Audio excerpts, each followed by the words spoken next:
I'm gonna listen to it.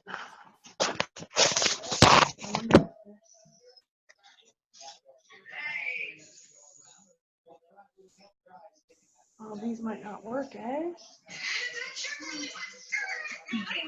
It's just that interview. So I know Do you know where any headphones are? Yeah.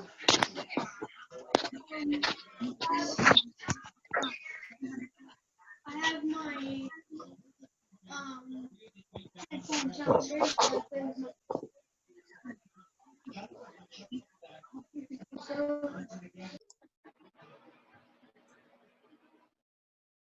And until I get started, I'm gonna keep lighting the smudge. Okay. So there is a chat, and you can type things in there. Now, I'm not very techie, okay? I don't have cable, I don't have a cell phone, I don't have any real technical abilities, so I will eventually see your comment. I'll check every once in a while. And at the end of it, at the end of this, I am going to leave time for you to share, comment, or ask any questions, okay? So if you do have a candle to light, that would be good, as well as any smudge or an incense or even an essential oil you'd like to put on. And that's just going to allow you to connect to this space, okay? And we'll get started. And I'm going to describe why I smudge later on while we do that. But first of all, welcome. Welcome, welcome, welcome. So we're going to have a deep sharing tonight. I'm excited for you to be here. I hope you find something that will be useful while you're experiencing this tonight. Take note on flashes that hit you. Also take note on ideas that come to you and things that I speak to you about that you can use for yourself. So you might say, oh yeah, I like that, I can use that. Put that into use, okay? Okay, I just need a sip.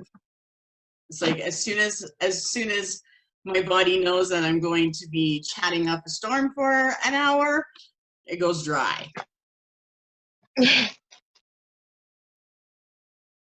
Okay.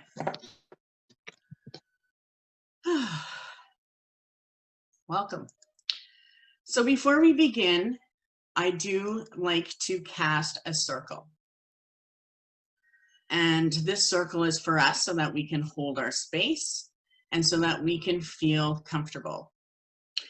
And we're talking about quite serious stuff. So when we cast the circle, the things that may come up, the flashes that we might experience, the emotions or the feelings that may come through, we don't want to spread it out into the world. We don't want to be a part of that. We want it to come into our being and into our circle, and by the time we finish the ritual, we allow it to go. And from that time on, you will have tools that you can use. Okay? So I'm going to cast a circle for all of us, and all you have to do is listen to it, and then I'm going to begin. And once I begin, I'm not going to shut up. I have a lot to say. So enjoy. Just listen to the circle. Imagine it going in one ear and out the other, and connect to it.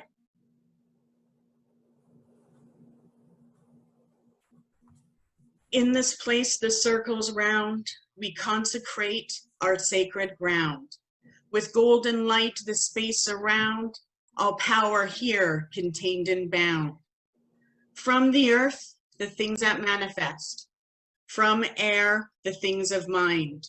From fire, the things that motivate, and water, the souls refined. And yet no place or time there be between the worlds, our words, and we. Ancient ones come and see, our space is sealed, so mote it be. Okay. Whoops. Touched a button. 1 second. There we go. Sorry. So welcome to tonight. I want to cover a lot with you. So tonight we are discussing childhood trauma and also how it affects us. And we're actually going to do this so that we have a better understanding on how to heal ourselves. So, at some point in our life, when we were young, our innocence was taken. That's trauma. Whether it was abuse, the losses of a parent, substance abuse in the house, something that was violent, something that someone said to you that you loved and trusted, something that you witnessed, the death of someone, the abandonment of another, not feeling listened to, it doesn't matter. We have all experienced a type of trauma as a child. And at a certain point, those innocent stars that you see in the children's eyes that shine brightly, that show their innocence and their spirit, that goes away. And this is never something that's self-created. It is never something that we chose to do, but we survived. We went through it. And at some point in our place on this planet, we do have to get kicked into a survival mode. And usually it comes from unfortunate events. But what happens is our peace and our power and our security is shaken. So I actually want to go into a little bit of how this affects us, because we need to understand some of these manifestations that happen in our life. And when we discuss these things, you may find out that you're not the only one that experienced these things, but we think it's us that was, that we created it. So childhood trauma has a huge effect on our brain. And it actually leaves a mark on our body and our mind. So when we are dealing with trauma, we want to be able to hone it in and deal with it on more than one level. Usually it's a mental level, or sometimes it's an emotional level. But there's ways to deal with it so that we're dealing with it body, mind, and spirit. Okay? And when the trauma hits us, or if it's severe or it's prolonged, it actually affects the structure of a child's brain. Our brain is busy and growing and developing. Even at our age, it never stops. But trauma will disrupt this process. And the results can be very damaging and different in so many different ways. So early trauma can actually limit our brain development, and it can have long-lasting effects, regardless of what type of trauma is experienced. So what happens is we have neurons, and neurons make up the network in our brain that link together and regulate how our brain functions. So the earlier the childhood trauma happened, the more the brain's development is altered. And the purpose of brain development is to enhance our ability to survive. So when we grow up in a traumatized environment, or we're traumatized, our brain develops in a way that is trying to help us survive in that environment. So the neural pathways that work in that dysfunctional environment become overdeveloped. So other pathways aren't as well developed as they could have been. And earlyhood trauma disrupts the proper information of these pathways. So when trauma happens later on in life, these pathways come into play or they're refined. So the effects of this trauma that we have endured, especially as adults, can actually be quite severe. And it can be a feeling of a haunting that just keeps coming. And some people have been locked in this haunting. It affects our thoughts, it affects our feelings, it affects our behaviors, and it affects our negativity and the negative energy that's impacting us. And all of that will also affect our physical health. So some things that are important are to understand what it's done to us. First thing is it damaged ourselves, right? We became damaged. And throughout our whole life, we think and we behave about certain self-concepts that we've established. So when we experience trauma, especially if it's prolonged, our self-concept is altered. So it's so important that if we have experienced that we decide and choose to learn how to develop a more positive outlook and self-esteem. This can alter our view. And in return, it heightens our healing. So learning positive affirmations, as well as learning to make things that show yourself that you love yourself, whether it's a treat once a week or taking the time outside or make sure you're doing something spiritual, you can actually alter your brain in a positive way. It's also important for us to honor the fact that in some time in our life, while we suffered our childhood trauma and later, a natural disaster took place with us where it was hard for us to understand what happened. And when we go against something like that, we do become a victim. We've all been a victim to someone's wrath. And a lot of us may have even been in the place where we felt like the universe was against us. There's things that when we are in our place of victimhood that we falsely learn.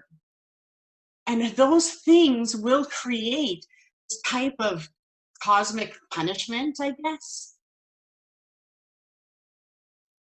So if you were, say, abused or neglected, or you've seen yourself only in regarding to dealing with that and carrying that, your identity will be created within that. And you'll find that who you are today, you're carrying a jacket.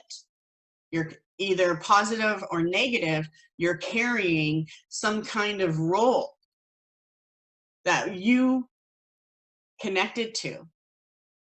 And it's important to honor that, whatever it is. And I'm going to get into that a little later.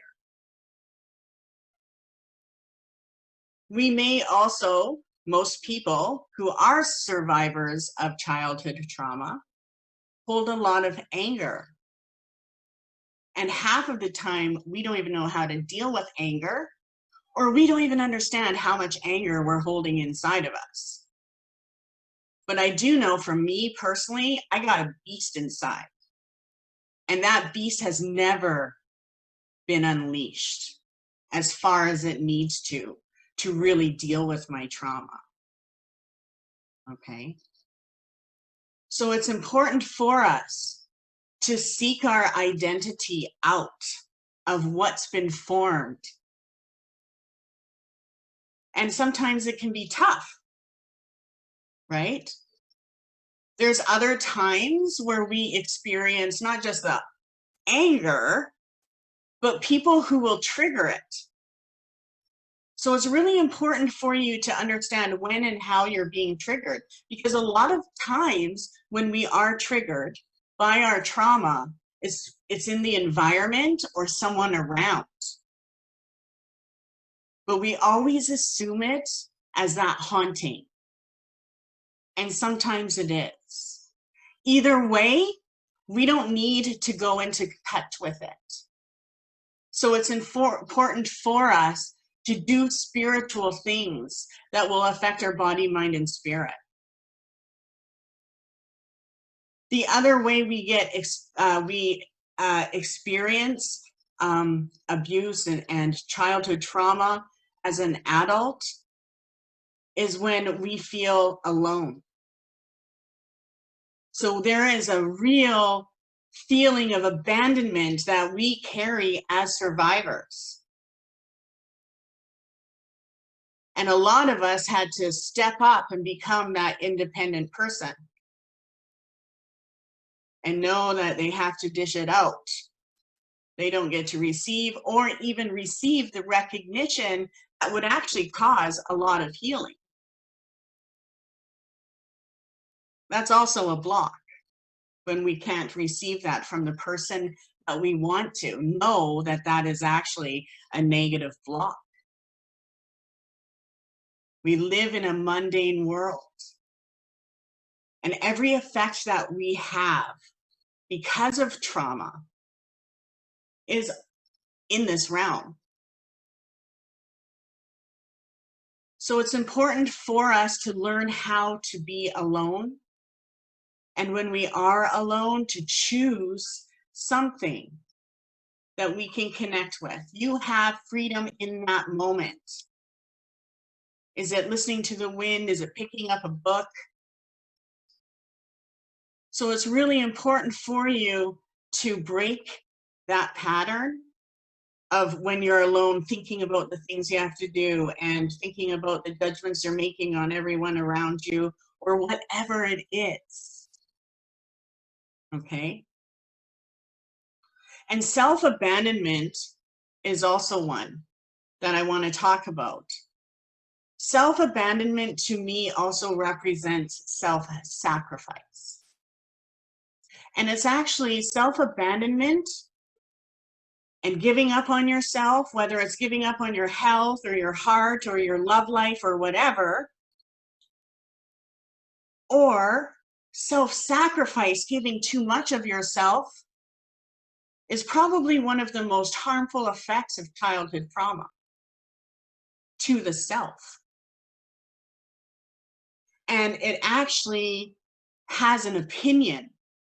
It's expressing a need.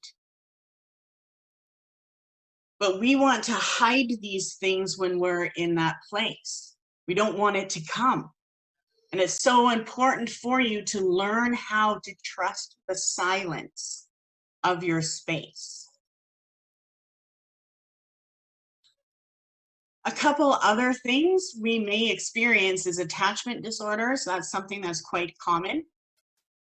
And people that have the attachment disorders are usually children that have been traumatized between the ages of 6 months and 3 years of age. And so because of that, they have received, which is horrible, a disorder. And that disorder is known as a reactive attachment disorder. And it actually affects our ability to create social relationships.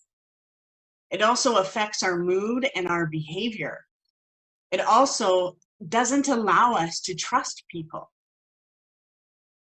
Okay? We may also be experiencing poor physical health or symptoms with our physical body. A lot of people who have been traumatized early in life often have health problems later on. Or we may have poor emotional regulation. Emotional regulation means it's the ability to recognize a name or deal with certain feelings after experiencing the childhood trauma, that we may have a hard time knowing, understanding, and managing our emotions. The other thing that happens, and I get into this later, but we experience altered state of consciousness. So one of the reasons why I wanted to do this workshop today is because of that people who have experienced childhood trauma have far more psychic and magical abilities than the norm. And it's because we started to go into an altered state of consciousness whenever that trauma happens, whenever we're triggered, or if we just even watch a TV show and we're triggered. So as things happen to us, as we experience that traumatic thing, we were put into a state of consciousness. And for us, it is so easy for us to go and return into those altered state of consciousness when we get into stressful times. So stress is one of the biggest triggers for us. If we were systematically abused or we experienced neglect, we might also experience poor verbal skills. We may have a speech impediment, or we have trouble speaking to the public. Any type of poor verbal skill can come present, or memory problems, or problems focusing on one thing because we're so aware everywhere else. So it affects our concentration.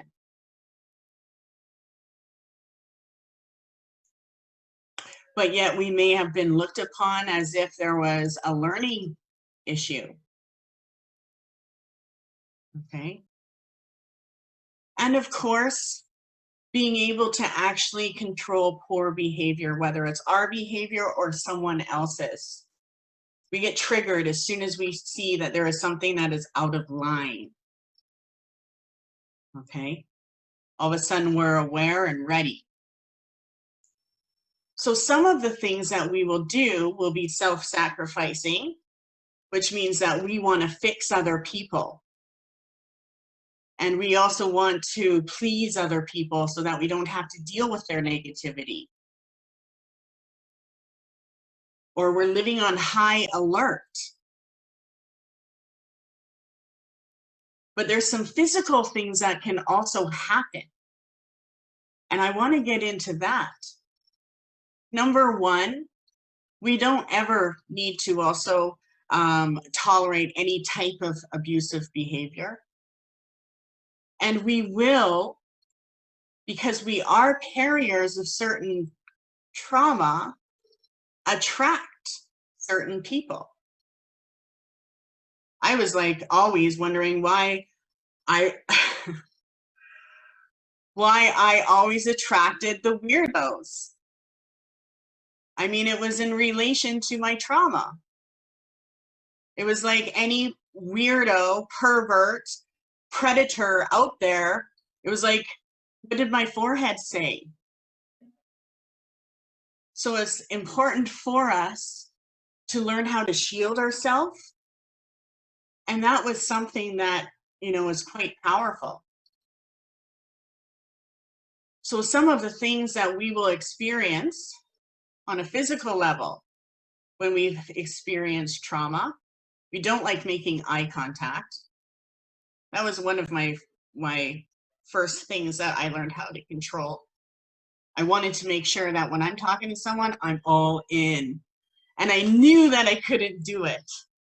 So I had to practice and understand that the windows are the eyes to the soul. That's where you want to look.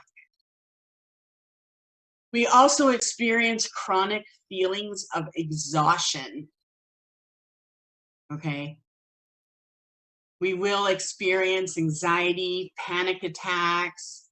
Our breathing will change in certain environments, and most of the time we're not even aware of it. But the actual pace and the depth will change. And a lot of people who have experienced childhood trauma have chronic back pain. They also feel unable to move or have little ability to sit still. Or we can also experience body numbness. We may feel dizzy at times, but one of the clues is your dry mouth. If you experience dry mouth, that is a sign that you are physically being triggered. You're in a place where you're experiencing a call for healing. As far as the emotional symptoms of childhood trauma, we could be easily scared. Like, I can't watch scary movies. I tried to watch The Gremlins. It was too freaky for me. I can't, because if I watch it, then all kinds of weird stuff happens. Trust issues. We can say, oh, well, we can read anyone, I can trust people, but you don't. You're watching for that one thing they may have that you need to protect yourself against. Maybe we experience changing ourselves too often. We're changing ourselves to suit the environment. Or we're afraid of that people won't like us and we'll feel some type of rejection. We also may emotionally feel powerless, especially when we're dealing with the triggers or the hauntings. Or we may be taking too much or too little control. I mean, that's probably every one of us in this room. I'm sorry to say it. Okay? But the main thing is, we can't heal if we keep pretending we're not hurt.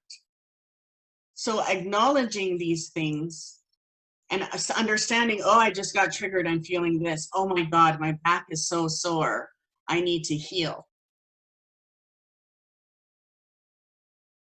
The other thing that is really helpful is journaling your story and then reading it and then editing it every once in a while and taking a look at your story, because you'll have different feelings about it when you look at it.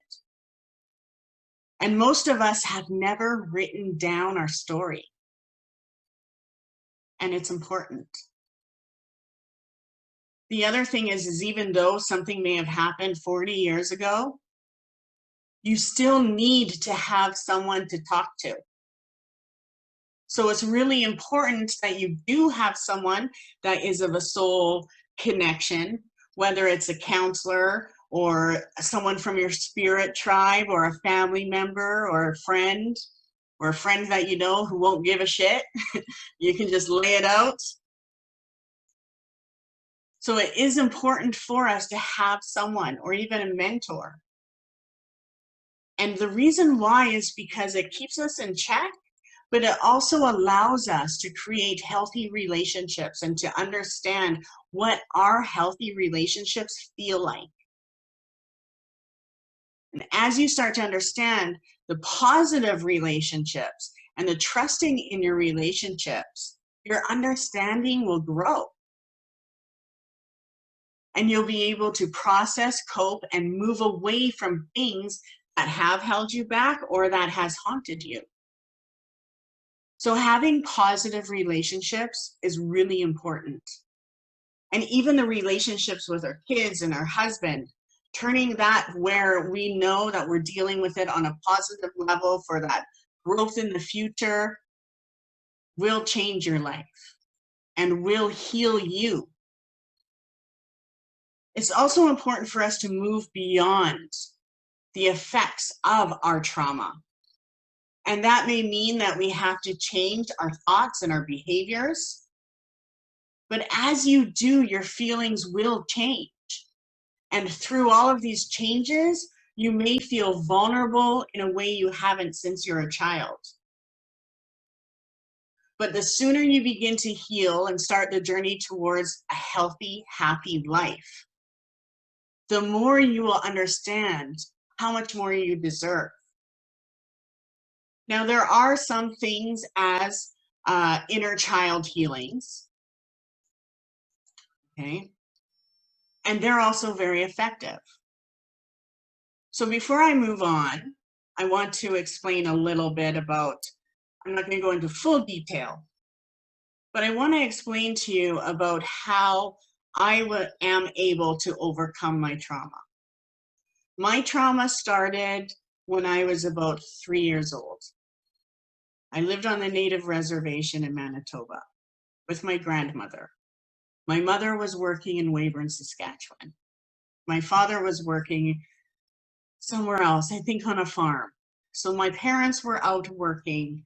They were split up. I was living with my grandma. One day my mother comes and she says, "Hey, I want to take Georgina out for an ice cream." So she takes me out, and I remember this. I was 3. And as soon as I got put into the car, I see this man sitting in the front passenger seat. And she says to me, "This is your new dad." And she took off. I never saw my family again. I remember that moment, and I used to have dreams about that moment. So to me, that was a real moment. But this person ended up being the worst nightmare I could have ever experienced in my life. And I had to deal with being in an abusive place until I was about 14 years old. Now, in that time, some things happened. My first experience when I thought I was going to die one night, and I actually thought I was going to die, right beside my bed, there's a closet. An angel came out. I'll never forget it. And she said to me, "Everything is going to be okay." And I just remember like bawling my head off because I thought there's no way I can go through this. After that moment, that experience, I've always heard spirit. I had more support and connection and more protection with the spirit world than I did in my physical world. And I was neglected. There was no Halloweens, there was no candy, nothing like that. And I really experienced all of my psychic pathways come into play until I knew I could get the hell out of that place. So these things that I'm sharing with you tonight are things that I personally have experienced, and I have no doubt in my mind that every single person experiences a trauma, whether it happened as one thing or 14 years. It doesn't matter. It affects our body, our spirit, and our mind the same way. So for me, I created my own religion. And it was from when I was raised in the church with these people, with my mother and this fellow. And I was angry that the church would not help me. And I didn't understand why their prophecies would not know what was happening to me and save me. So for me, I knew the church wasn't there. And I was baptized in the church, and I did not feel anything. But I had my connection to the spirit world. By that time, I knew what a demon was. I knew what an angel was. I knew what, spirits were. And they kept me safe. They always spoke to me. They always told me I should do this. I shouldn't do that. And that's who made me. That's what made me who I am today, is those connections. Now, I don't know if I would have connected with an angel, a demon, and spirits if I didn't go through trauma. But the reason why I'm talking about this is because if you experienced a trauma, then you are heightened, you are aware. There is a power behind you. And everybody's power, the essence that you hold, is not anyone else's. So just us coming together in this circle and discussing this, we are all holding some kind of essence, some kind of trauma that we didn't ask for and that we experienced. So when we do the ritual in a few minutes, we get to release that. We get to banish that. So inner child healings are something that are very effective. And I wrote one, and it was actually, I wrote one, it's in my book in 2004. I wrote the one that I used to do. You can't just do one. You have to do that inner child healing over and over again until you know something clicked. So inner child healings are great. You can find them on YouTube, you can find meditations, find one that works for you, but know that if you're going to do an inner child healing, you are going to go into the past. You are going to embody that trauma. But for me, I felt like it was the only way to get rid of it. And when it worked, I was like, I felt something leave. So they are effective. But if your trauma is going to trigger you and you don't feel like you could release it, don't do it. You don't have to. You don't have to go back and look at the past to heal. Okay? So it's important for us to also pay attention to our stress levels. I want to go into that a little bit. Because as soon as we're stressed, we're going into a place where we were traumatized. And sometimes that trauma is what's like, oh my God, I'm going to deal with this right now, and gives us that force. But it affects our brain. It creates an acute stress on our brain, and that's actually not a normal function. And some of us have lived that way for years. So it's important for us to take the spiritual, the magical, the physical, the emotional, the mental path to recover and to walk a healing path. Because once you commit to your own healing and your recovery, by taking a look at the life that you want and what you no longer want to carry or see or deal with, your spirit will put you into that path of recovery. But you have to believe that you can do it. You have to believe that your identity and the feelings within you and the memories that you hold do not have to have that trauma. They can be cleaned, they can be banished. But you cannot stop it from dealing from the outside world and the triggers that will hit you. And that's why practicing things that work for you will be effective. So I want you to learn how to go for that healing connection that will take you out of where you are, where you're feeling. Okay. The other thing that it shows is that a lot of people who have post-traumatic stress disorder have dealt with something traumatic from when they were a child all the way into their adolescence. And a lot of times the first sign that a traumatic event happened is the lack of interest in activities. So if you get into that place where you're paralyzed and you don't have any energy or interest in doing something, you're feeding the trauma. Okay? If you're in a place where you're feeling great and all of a sudden that mood switches because something set you up, you're in a traumatic state. So it's important for us to first be aware of what's happening. So we want to use that awareness that we're already stuck in as survivors for a beneficial tool. Okay? So our brains are meant to wire ourselves to defend. So our brains defend us. So if we experience something, that's where we went into that place of defense mode.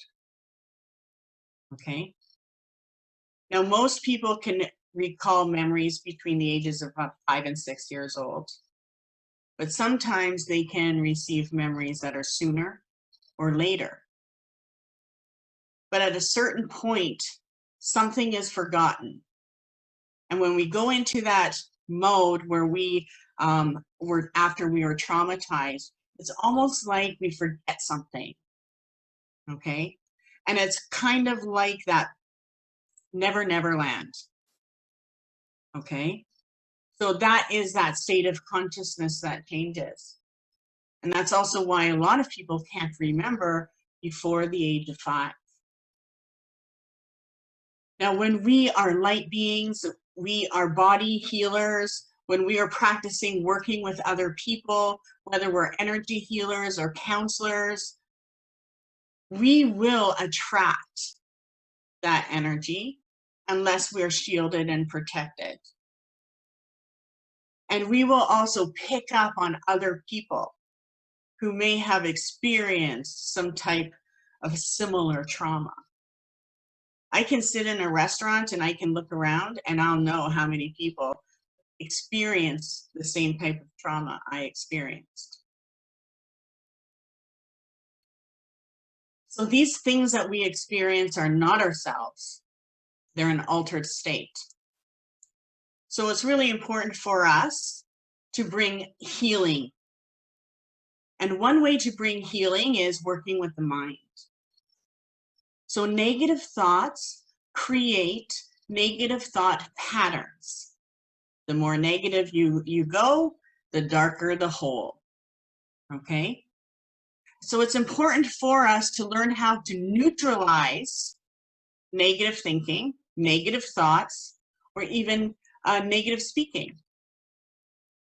So when we experience negativity and our mind is triggered, you want to ask yourself, is this useful? Is this feeling I'm feeling right now useful? And if no comes to mind, if you get an answer and that answer is no and it pops in, then you know it's time that you need to do something to change your vibration.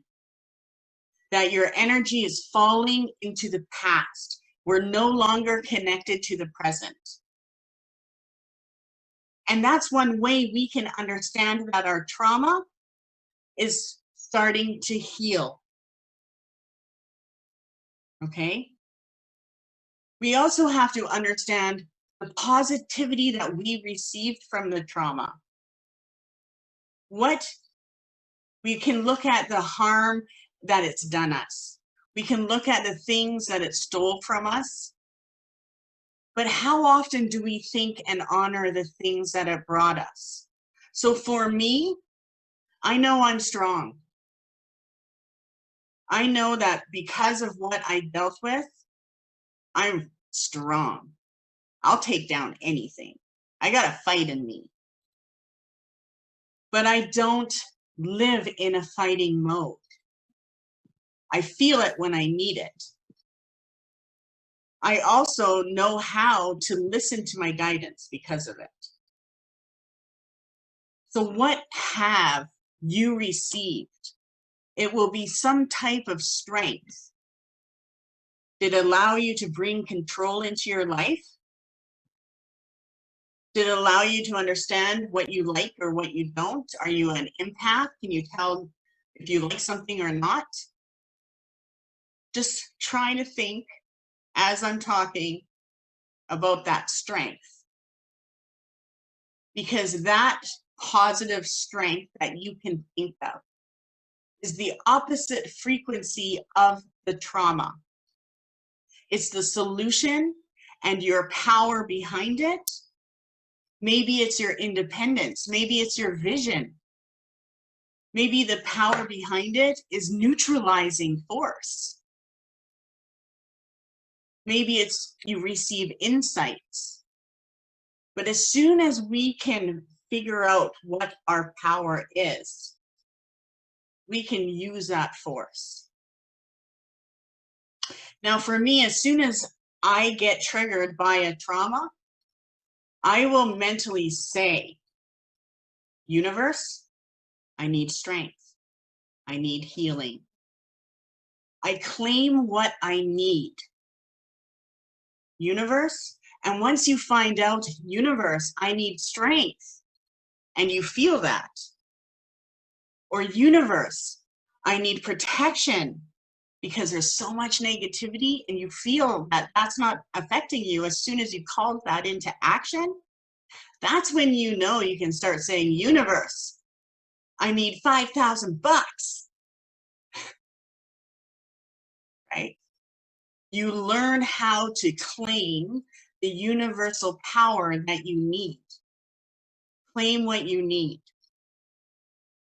I found out that as soon as I started using my trauma haunting as my doorbell to call in what I need, my trauma started to disappear. And with anything that disappears, something new will appear. So it is thoughts that make things possible, and it's thoughts that are an energy. And within all energy, there's a pattern.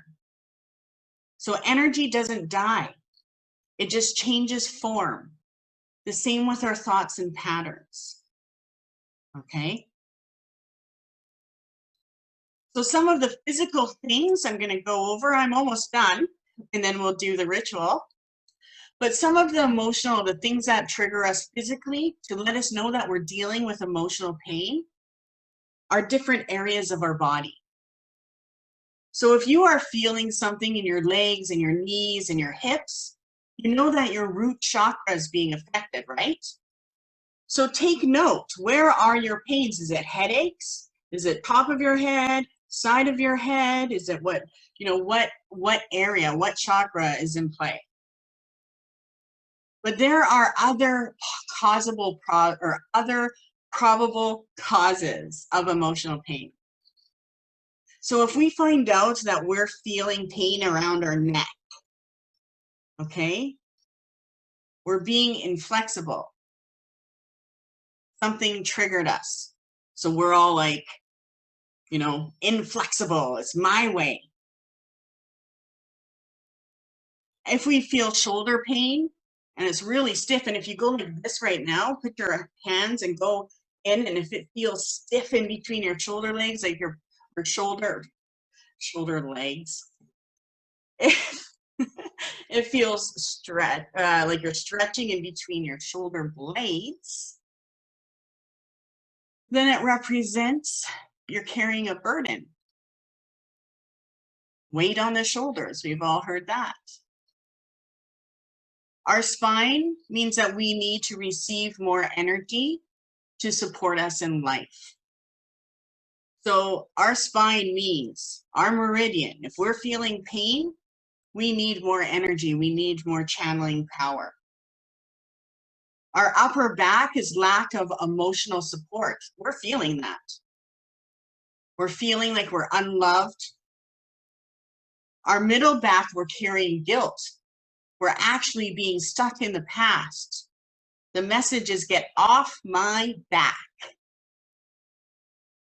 Our lower back represents fear that's physically affecting us.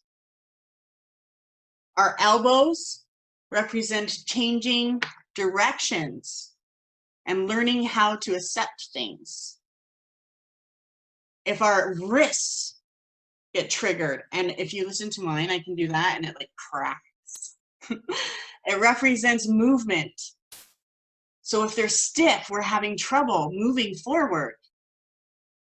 Our hips represent major decisions. And those major decisions are triggering our trauma. So they're important. Our knees represent our inability to bend or to move forward because we are fearful. So if you get sore knees, there's something bothering you. It's a trigger. Our ankles represent we're carrying guilt. They represent when our ankles are moving nice and we're walking and they feel great, then it represents good change coming to us. So we want to make sure our ankles are nice and loose because we're meant to receive pleasure. But if they're tight, there's an inability. We're stuck with guilt. Arthritis is also a common emotional trauma. It's believed that when we have arthritis, that is from being resented or feeling unexpressed. There's anger and frustration, or we felt unloved. If we experience inflammation, we're fearful of seeing something, and we think that it's going to be negative when it's not. Joint pain also represents changes in direction and in life. So when they're tough and they sore and they're acting up, there's a fear of that change. Okay? So are you stiff or are you weak? Right? Weak. If we feel weak in energy, then we need mental rest. That is a mental trigger. So there are some things that we can do. We talked about having a few minutes of space and learning how to just be quiet and allow whatever needs to go, go. But there's also medicines, and medicine is awesome. I drink so much when it comes to different medicines. It's part of my culture. And one of the things that I find is passion flower. So some people may have that growing in their yard.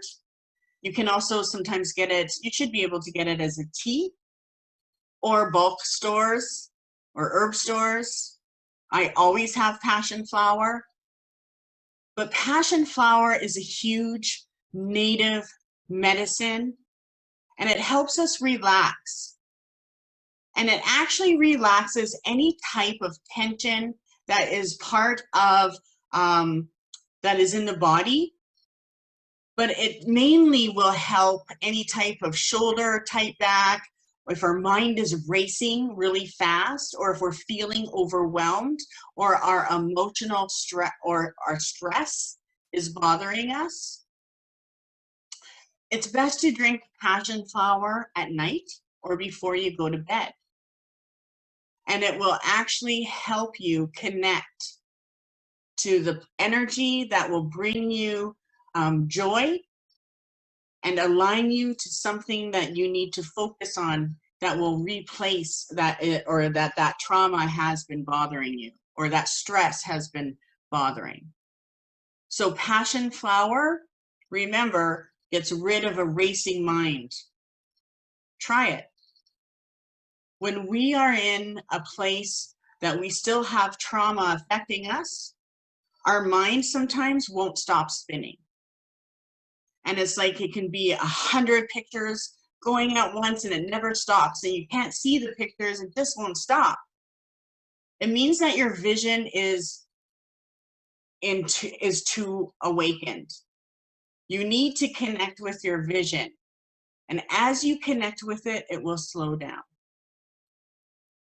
Skullcap is another herb that is native to Canada. And it works really well with passion flower. So all of these herbs you can drink as a tea. You just use a little pinch. You can put in the bath. You can burn as an incense. You can carry as a sachet. It doesn't matter. The frequency is there.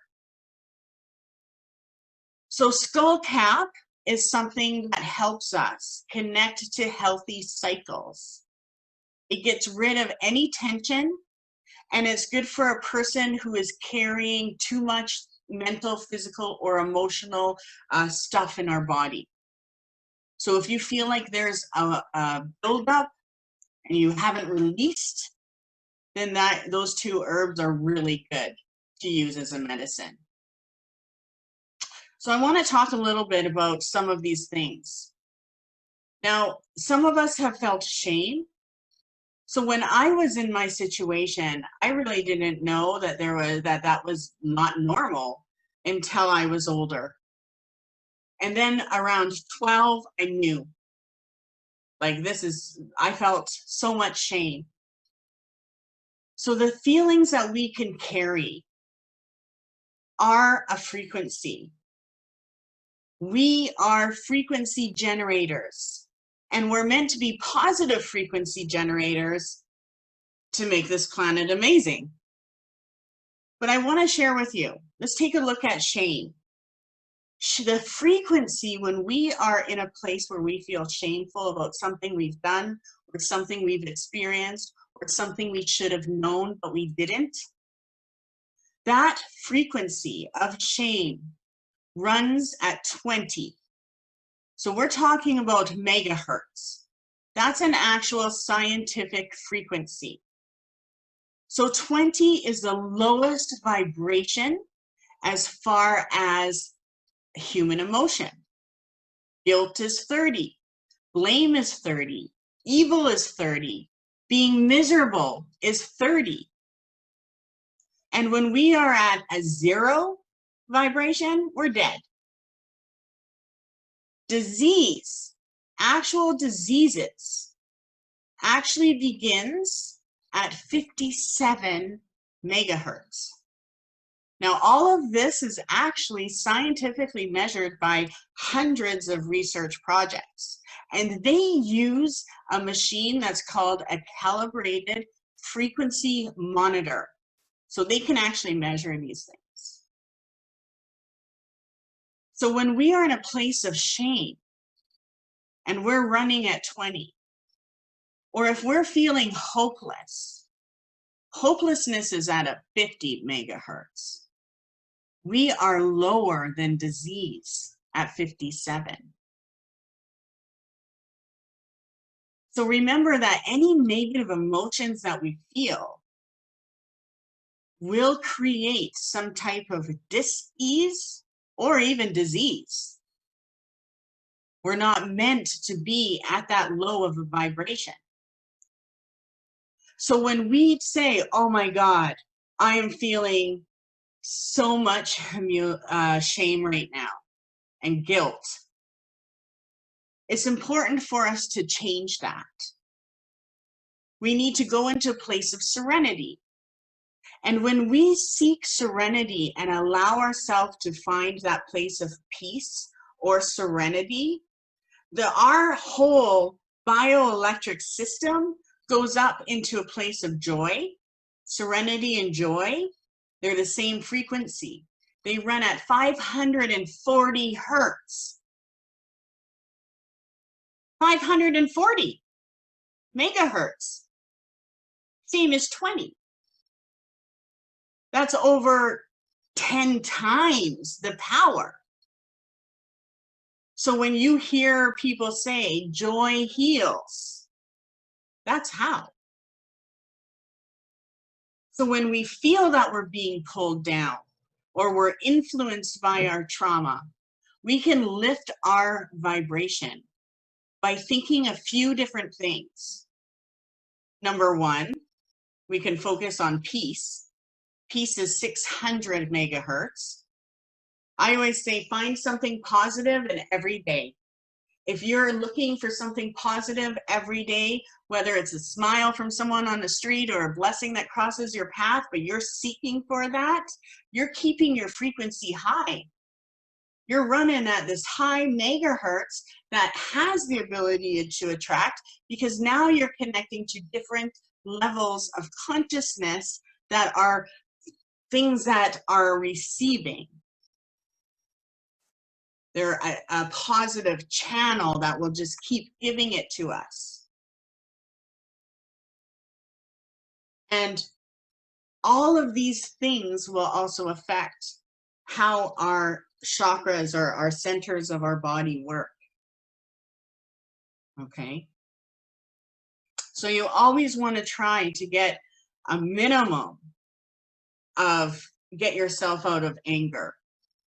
If you get yourself of anger, if you get yourself out of hate, you get yourself out of cravings, bad cravings, you're diabetic and you're craving sugar, guess what? That's a frequency, 125. It's pulling you down. So we're constantly making the choices of what we're going to feed into or not. Use negative things as your doorbell. That universe is saying connect to something higher. Okay? So if you feel like you're in a place where you regret something, that's a lower frequency. You need to find something that is higher to get you out of that place. Okay? Now the sounds of nature and all nature heals. So natural vibrations are always higher than these ones that affect us. So just holding a stone will help. Okay? The other thing is essential oils, I find, are very effective. I find that essential oils are like magical little tools that will clear negative energy and put us into a space and raise our vibration as soon as we smell it.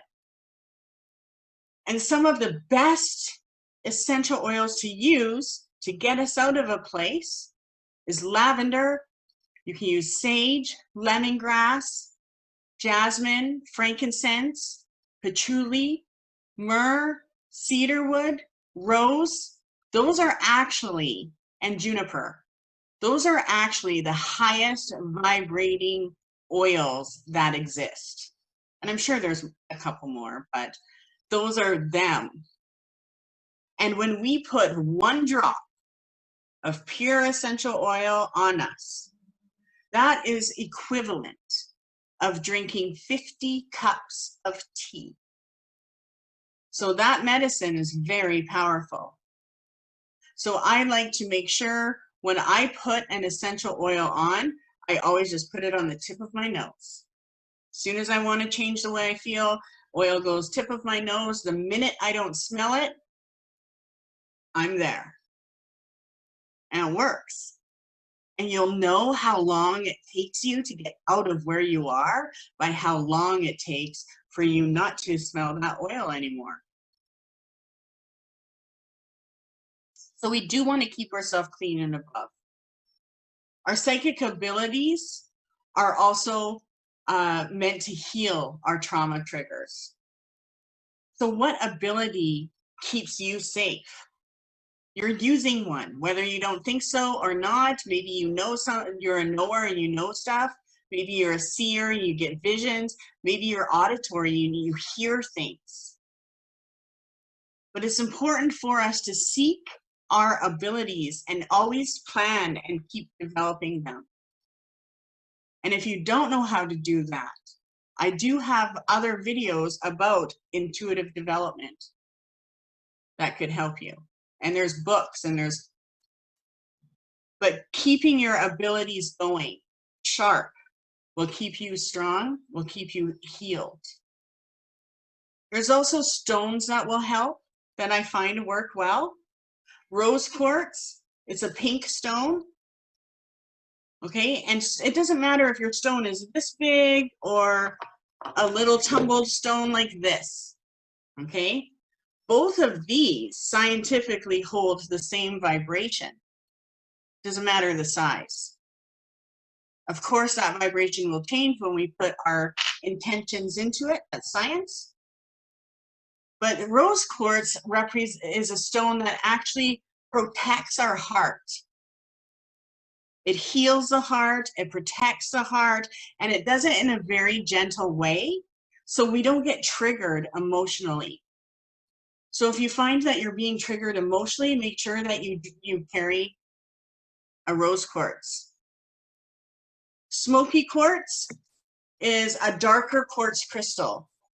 Smoky quartz is really good because all of the negativity gets sucked into it. And the thing that's cool about the smoky quartz is if I'm carrying this or have this near my bed and all of a sudden the whole thing goes cloudy or all of the darkness is sucked out of the crystal, you used up that medicine. So smoky quartz will show you how much of the medicine you're using.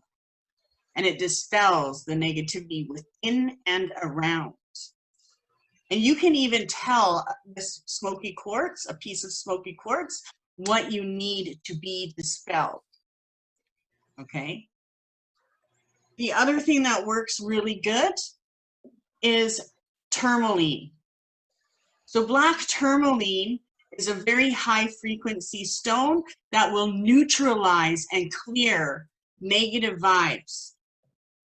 So it protects us also from harmful vibes. So it's really effective in your work. It's also good to have around your computers. But one of my favorite is something that everyone can find.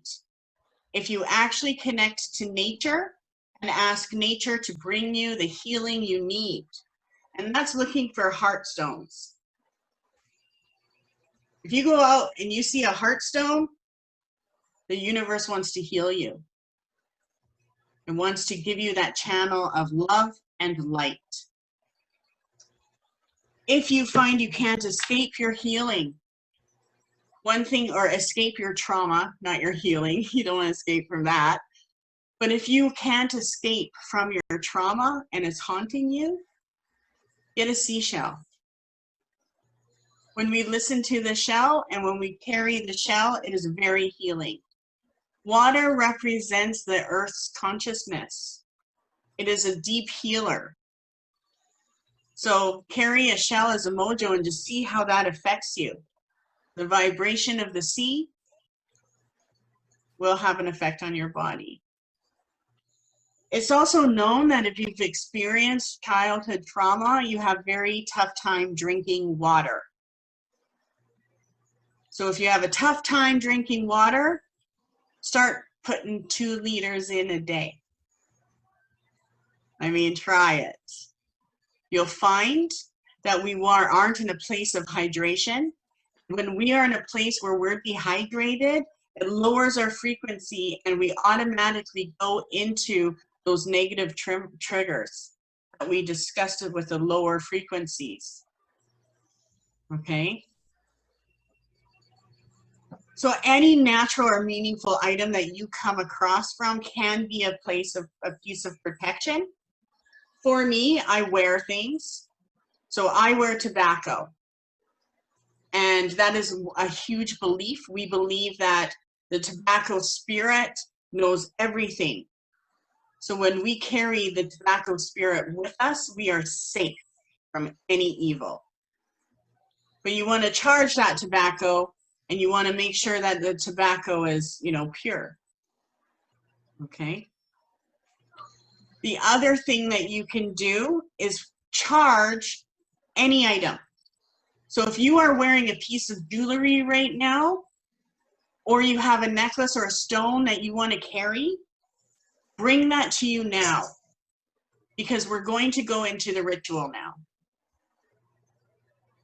So one of the first things that is a foundation of our magical skills and our magical practice is the ability to sense and control energy.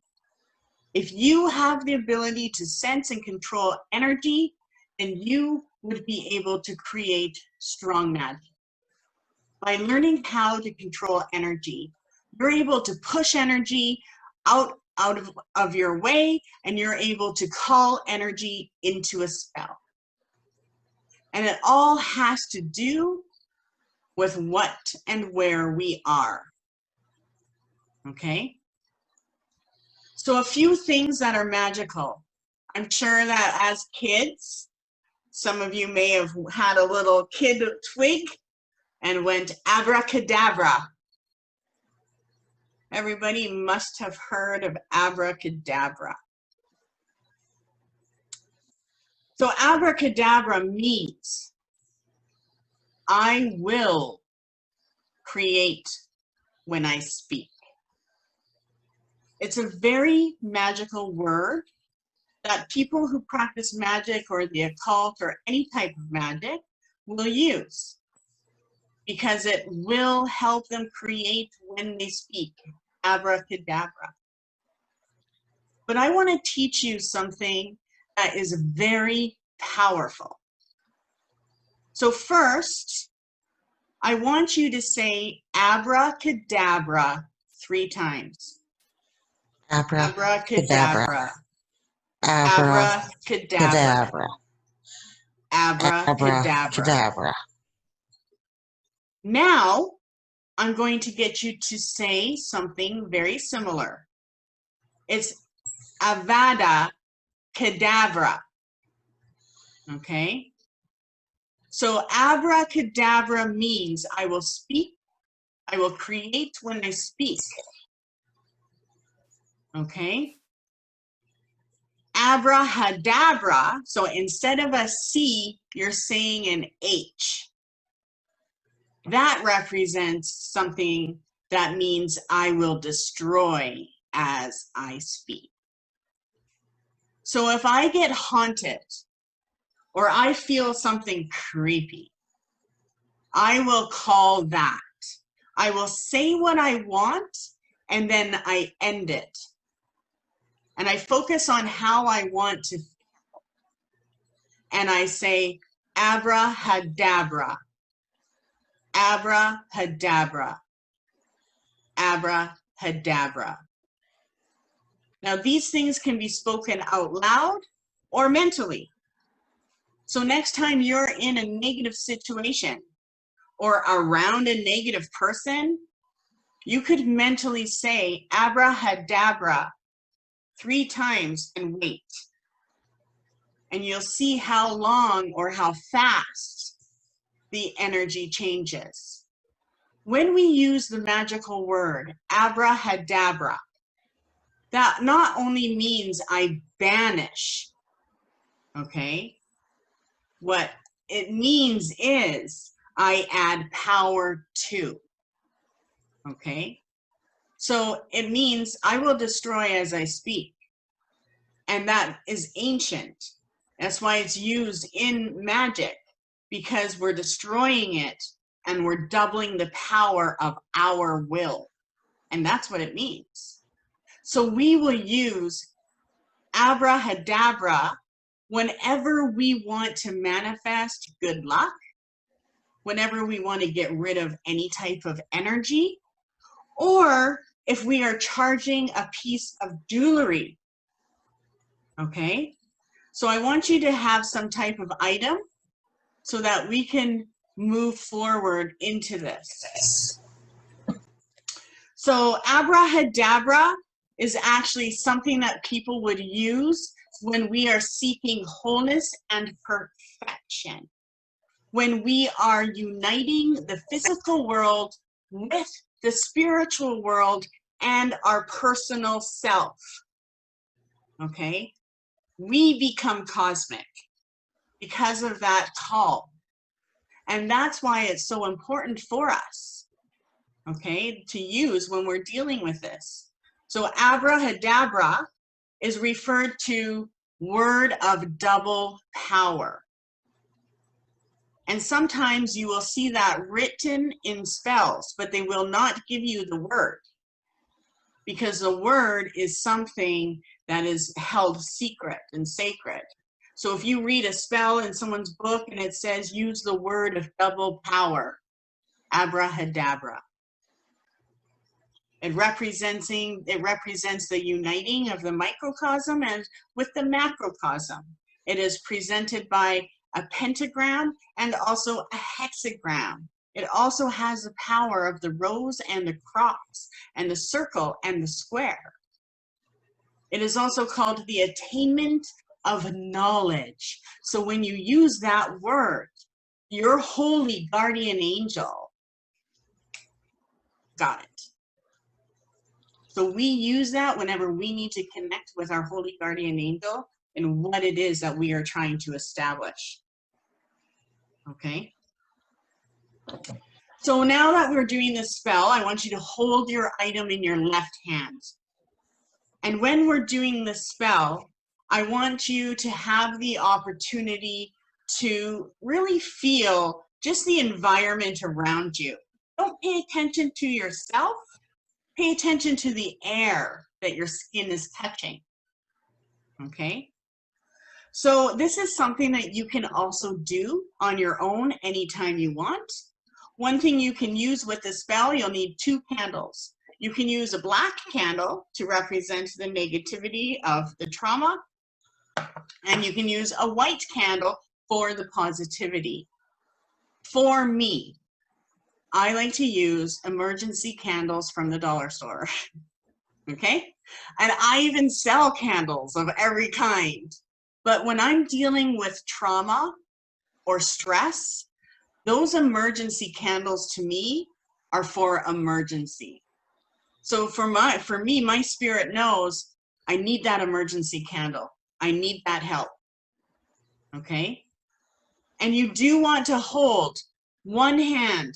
So when you hold the one candle in your left hand and one candle in your right hand, you're now going into a place where you just want to seek silence for a minute. So you would hold one candle in one in the other. I'm doing this ritual for all of us. And I want you to know that when the circle is open, everything that we've discussed and that you've held and everything that's been triggered will go. So the left hand candle will represent positivity.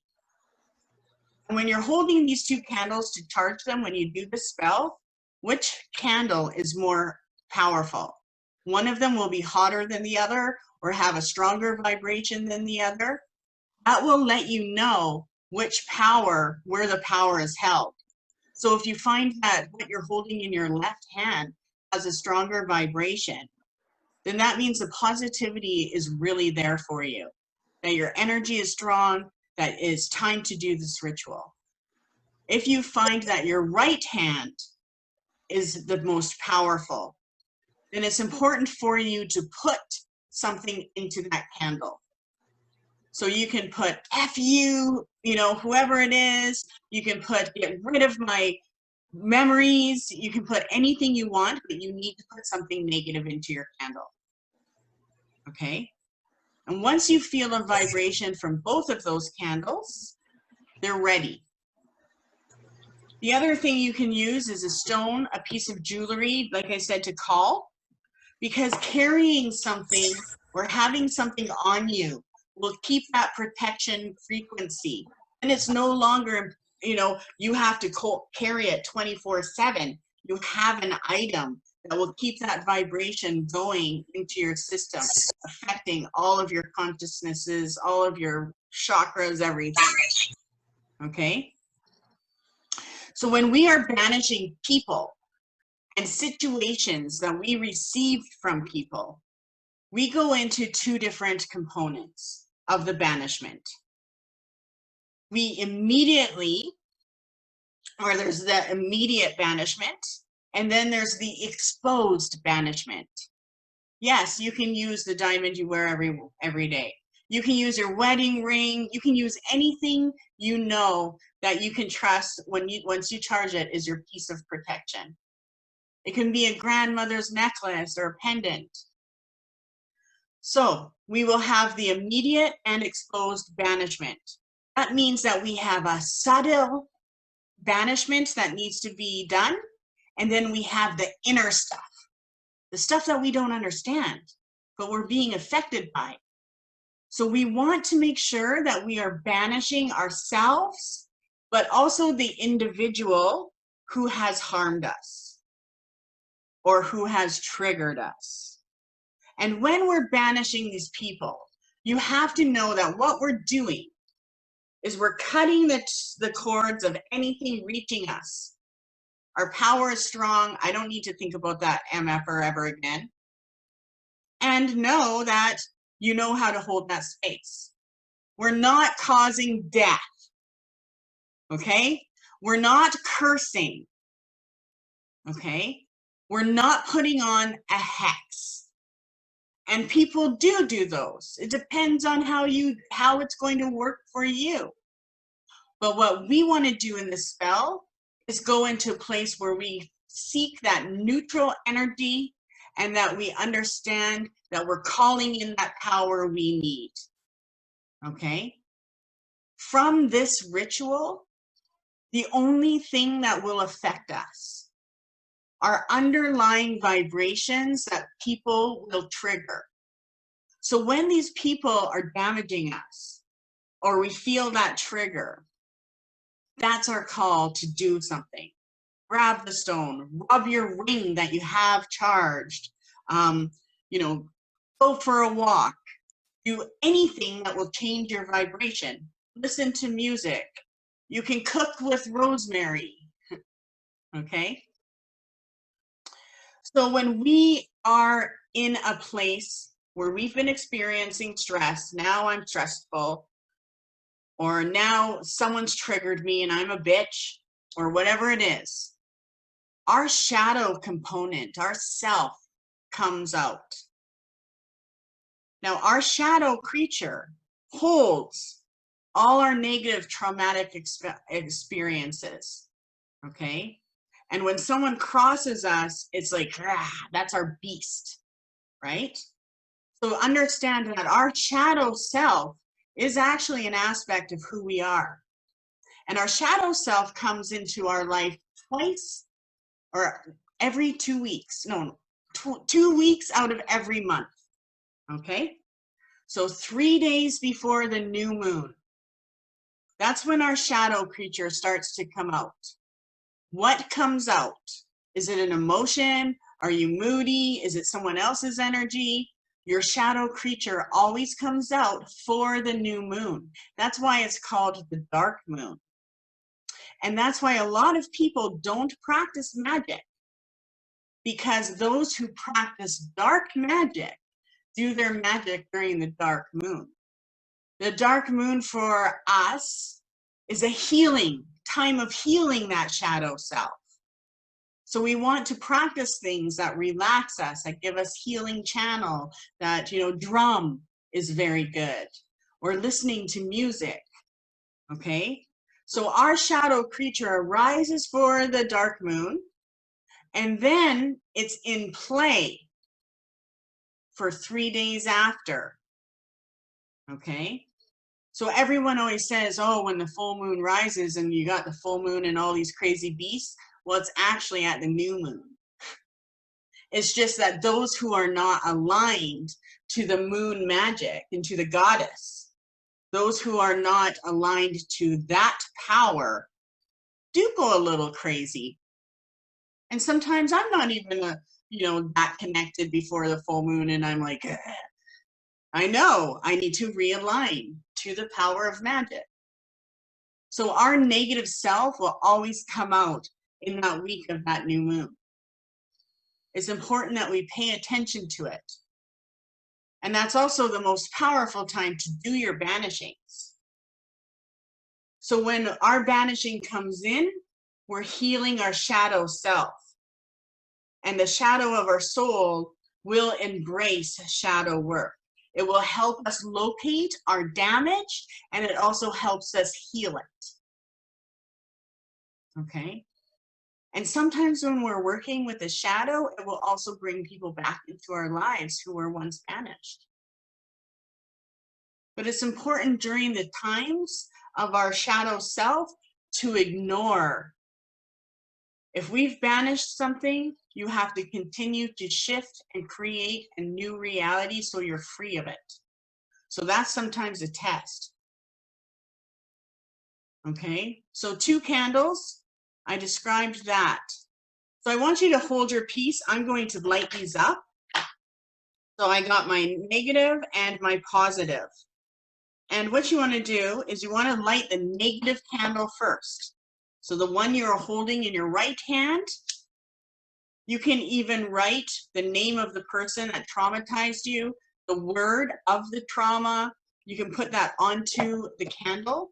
You can tack it in. with a knife, or not a knife, with a nail. So you want to light the one you held in your right hand first. That represents the negativity, the things that you need to get rid of. From there, you take your left candle and you light it to the dark. Okay? And then you say this. So hold your pieces as I say this. So after I light the candle, I always make sure that they're not burning black smoke and that they're not flickering. My red one still has a little bit of a flicker. So it's killing what I'm trying to banish.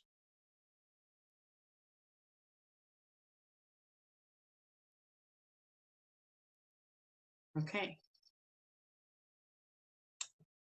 I release you now.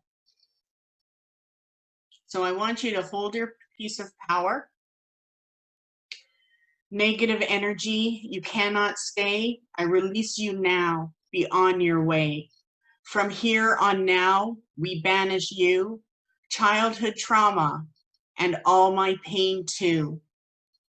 I am protected day and night, and I am blessed by the goddess of love and light, by the power of 3. So mote it be. You want to see if any of your candle reacts. There's no dark smoke on mine. And then you wait, and you want to see which candle burns down the quickest. So if the black candle goes down quicker, or the right candle goes down quicker, then that means you're good. Your spell's good. If the black candle goes down quicker, then it means that you need to add more power. So if the black candle goes down quicker, I always say, protect me now with all your might. Banish the evil from my sight. Then I will snuff it out, the negative candle. You never want to blow it in magic. You blow it, it goes into the consciousness. You want to snuff it out and trap the energy. So I'll snuff it out. And then I say, abrahadabra, abrahadabra, abrahadabra. I will let the positive candle burn all the way down and then snuff it out. Okay? After that, wait and see how you feel the next day. You'll feel like you're thinking different, or you're sometimes it looks like my glasses are like clearer. Just take note on how you feel, what's different. Every time we light a candle for something, we're starting a new cycle. Okay? So I want to, before I open the circle, there was one other thing I wanted to share that I was like, oh, I just forgot to do it. So I want to share that, and then we'll open the circle and pull a card. So one of the things that will stress us out is time. Time triggers our reliving of the traumatic event. So if you are running on time and you're getting stressed because of the time of the watch or the time of the clock, you have to know that it will cause flashbacks and it will cause those memories of reliving traumatic events. When we think negative, we create a distortion. And so when we're in a negative place, or we're calling ourselves stupid or ugly, or we call ourselves names, or we're in that place where all we're thinking is negative, then what's going to happen is we will start to experience feelings that are outside of our body. Feelings of people or energies that will cause you to fight or to argue.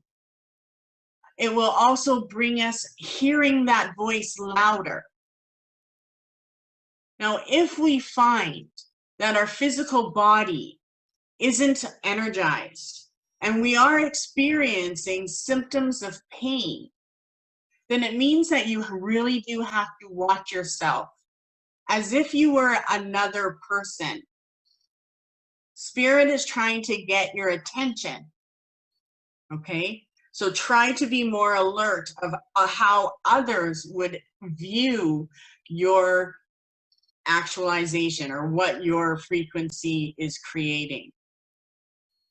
When we are experiencing negative emotion, say we're feeling negative or we're sad or we're anxious or we're angry or guilty or worrying or any type of anxiety feeling, it creates a numbness, and it's known as being emotionally numb. So it's hard for us to experience our emotions or feelings. And so if you take note of how you're handling your time, how you're managing your thoughts, honoring your body, and knowing that it needs to have that healing or that time away in space, and also controlling your emotions and cutting back from feeling anything negative, you will have less traumatic triggers. Okay?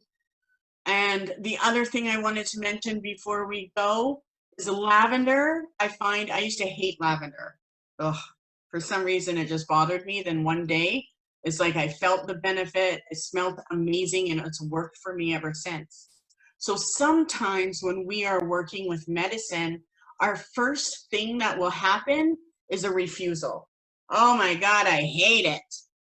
Well, there's the medicine. Try it again. You have to try things a minimum of 3 times to see if it's going to affect your body, mind, or spirit, or even all 3.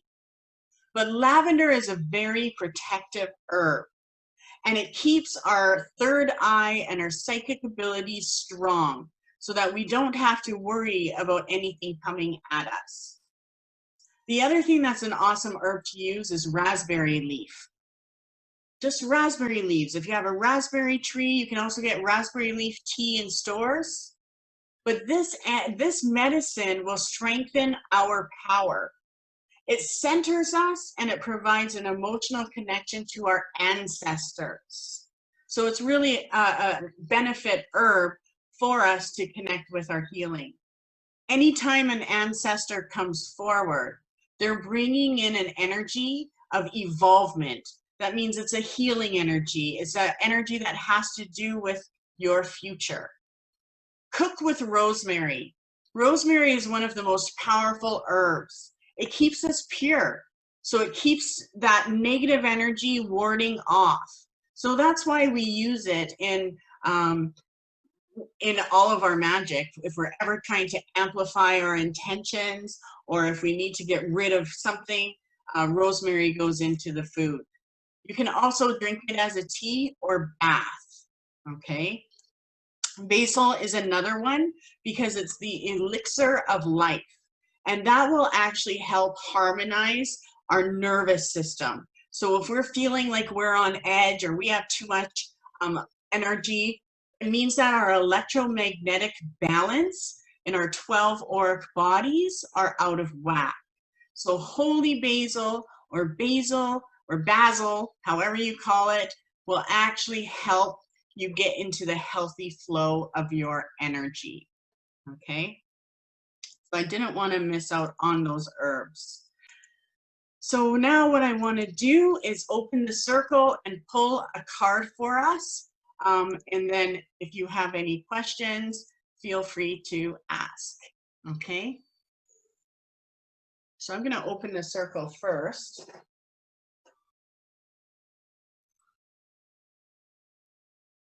And I have my positivity candle going for us.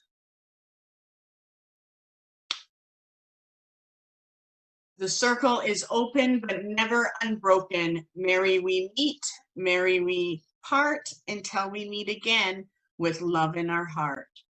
So be it. So before we go, I want to banish the energy and let it go. And you don't have to do this, but herbs are always some of those herbs that I discussed. You can use as an incense. This is something that I always make to banish.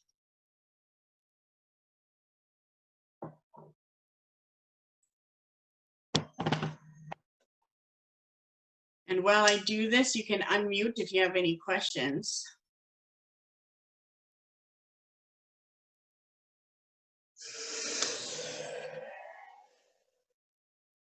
So be it. It's called a so be it powder. It can be dangerous, but I like to use it up when I'm doing hardcore negative stuff. Okay, let's pick a card, see what we get. If you have any questions, you can unmute. Or if you'd like to share anything. So let's see, how are the angels helping us? Body, mind, and spirit, or path.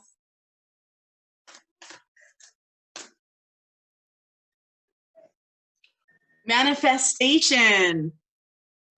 So that's awesome, because that lets me know that while you were listening to this, and while you were taking a look at the things that you could connect with and the things that you have experienced, the spirits around you are there.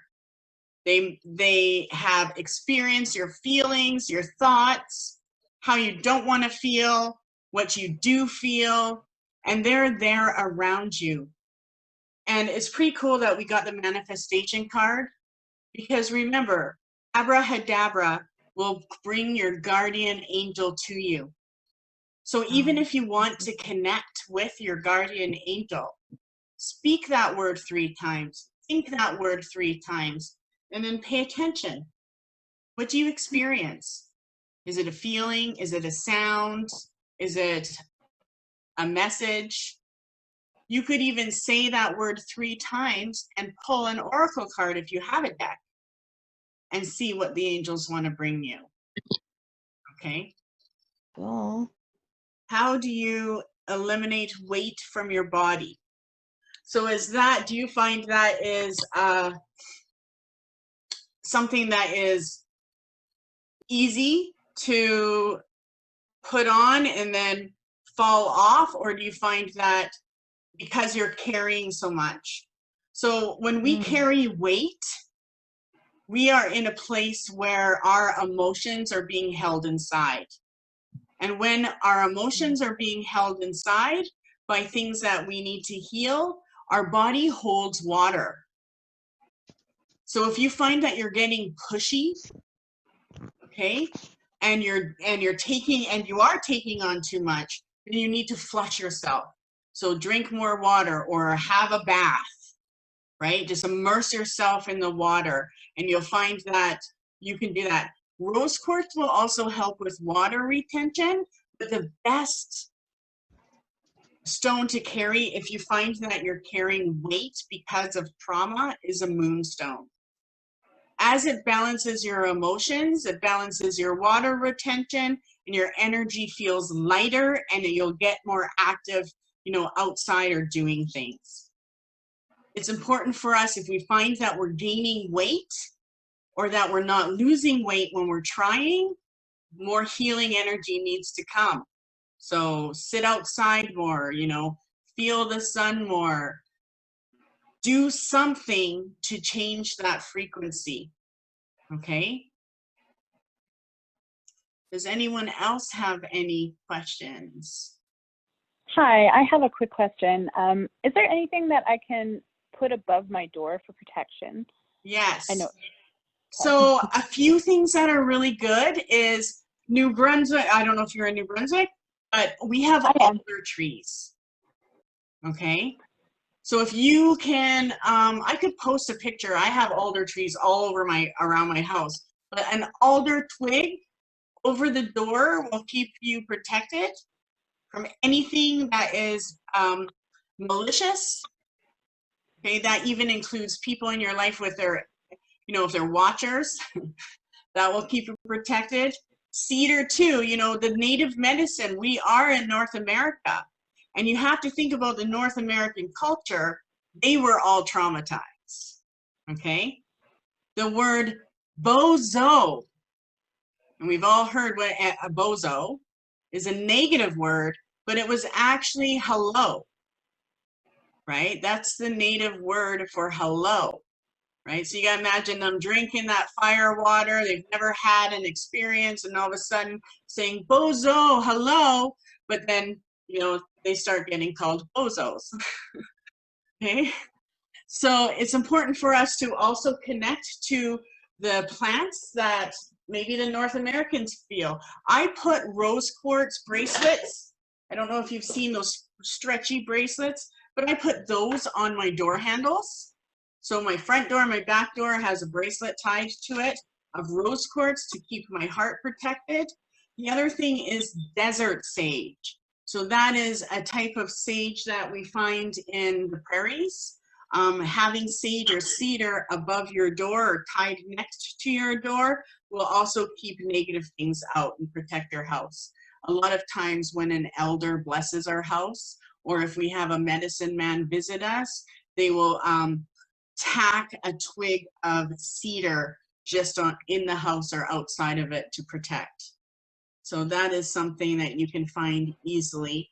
Of course, pentagrams, crosses, you know, whatever it is that makes you feel protected can also go there, okay? Okay. I have one other question. Sure. So I, like 5 years ago, this all kind of came on suddenly. And I was trying kind of healing a lot of trauma at the time, but I can now sense spirit and hear them sometimes, but I'm finding I'm dealing with a lot of like negativity right now, and it's really affecting me, but I feel a lot of like really deep cold sometimes around me, and I'm wondering if that's, I've heard from others that it's because of like energy drain. So when spirit comes to us, you can feel their presence, okay? Yeah. Cool energy, because you're saying you're hearing spirit, so you know they're around. If you get really cold, that is a female spirit around you. So whenever we get that chill, that means that your psychic, your spirit, the female spirit or your psyche knows that there's something hidden going on. As soon as I get cold, I start to pay attention. What is hidden that the spirit wants me to know? Is it about the person that I'm talking to? Do they have a grandmother around them? Just pay attention. If we get super hot and say we're talking about trauma and someone heated right up, that would represent a male spirit coming forward. And when these energies come forward, they trigger our masculine or feminine energies so that we can heighten ourselves to whatever that energy is. Okay. Okay. Thank you. You're welcome. So female, when it's cold energy, it's kind of not, I mean, you can, if you walk into an abandoned place and you feel like cold spots, yeah, that's a sign of spirit. But when you're like sitting there and all of a sudden female comes forward, or the power of the goddess is activated within you, you will get cold. This is like a burning cold. Like I don't know how else to describe it, but you know, like it's how like, do you feel it on the surface of your skin, right? And then all of a sudden it triggers like in your bones. Yeah, mostly in my, yeah, exactly. Just that's female spirit. Yeah. And just talking to you, I'm feeling that in my bones, like a chill. Now, Okay, once you know what that is and you honor it as a female, it won't be as extreme. Okay. Right?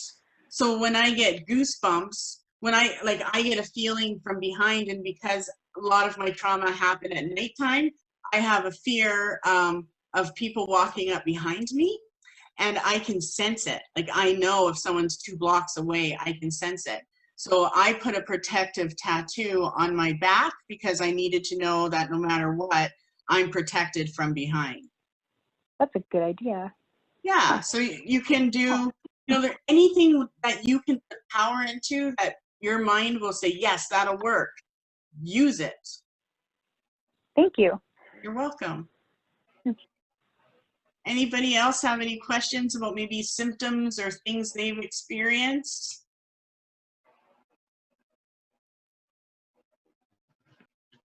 Awesome. What I'm going to do is I'm going to post a picture of the different megahertz that we talked about.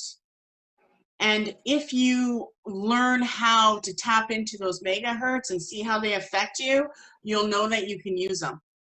So say you are feeling totally drained and you don't have energy for adventure.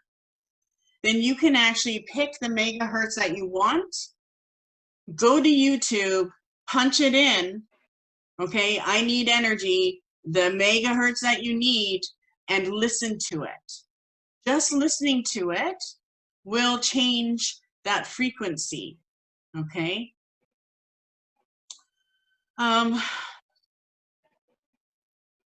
Okay, here is, why is it so common for trauma survivors to have a hard time drinking water? Oh my God, that just triggered me. One of the most magical things. Okay, I have to tell you this. If you want to have a connection to the crows, okay, so you can't be scared of crows. Crows are very magical. When they come around, that means that they're placing a protection over you magically. And some of you may end up having crows around you all the time, which means that you do have abilities in play. So when it comes to trauma, the crow is one of the most powerful medicines. And so when I smudge and I'm smudging trauma away for either myself or others, I always use a black feather. So black feathers are good to use for banishing. But if you take some sunflower seeds, this is what we do every once in a while, take some sunflower seeds and have them in a bowl or an offering bowl if you have one. Take it outside and leave it there for the crows. Wait a day or two, go back out. If all of the shells of the sunflower seeds are broken, then they have taken trauma from you. And if you find that there are still lots in there, then it shows that I need to connect to the power of nature more. I need to spend more time out there. So try that with the crows. And every once in a while, leave an offering of sunflower seeds, whether you do that once a year or every few months. It will allow you to know how much you're holding. So that's one thing that I like to do. Okay. Now with crows, if you do end up with a relationship with them, they do bring you shiny things. For me, the crows around here always bring me coins. Like, I have coins everywhere in my yard. So be connected to the crows. If you find out there's like 10 crows and they're all like squawking, shit's going down. Okay, hold your space and just know the crows are protecting me. I am not going to deal with this crap. I fed a crow for 3 weeks at work. Wow. It came, like, because we're in like a little trailer right our office. And every morning this black crow would stand at the bottom of the stairs, and we'd feed him bread, muffins, whatever we had on hand for 3 weeks, and then he disappeared. Wow, that's awesome. Yeah. So you needed protection at work for some reason. Oh, there's always a dozen there all the time, but it was just unique that this one crow came every day for 3 weeks. I thought it was Yeah. pretty cool. If you have trouble with the water thing, I would suggest making moon water and start drinking that. Because when you're drinking moon water, it's connecting to your higher self, and it's a very powerful medicine, and it will heal you so that you can drink water and so that you can have a relaxation bath. So yeah, that's what I would do for if you're having trouble with the water thing. It took me years to drink water. I would try to take a sip and it was like something was choking me. I also had a fear of going into water, right? Like if anything touched my leg in the water, you would see me like Jesus walking on, like running on the lake, okay? Like, no. I think that's the only way I'll learn how to walk on water. It's if something touched my leg. Okay, awesome. Well, I'm going to make a copy of this and I'll post it because it's a lot to take in. Listen to it every once in a while because sometimes when we find that, you know, this heart stone is going to give me the healing power I need, sometimes we need to switch it up, okay? So sometimes you'll need a stone or maybe you want the essential oil. What is the quickest way to get you into a different frequency? Maybe it's just saying that word 3 times, abracadabra. Or universe, I need this. Or take this shit. We just need to state it. And then it creates a pattern. So believe in yourself. Try to find out what that power was that came through you. And know that you are a channel of that strength. Believe in your healing and keep it going. Okay? Thank you. You're welcome. Have a great night. Thank you for It was joining awesome. me. Feel free to message me if you need to. And yeah, don't take it on alone. Okay? Thanks so Have a great much. day. Many Have a blessings. good night. Good night.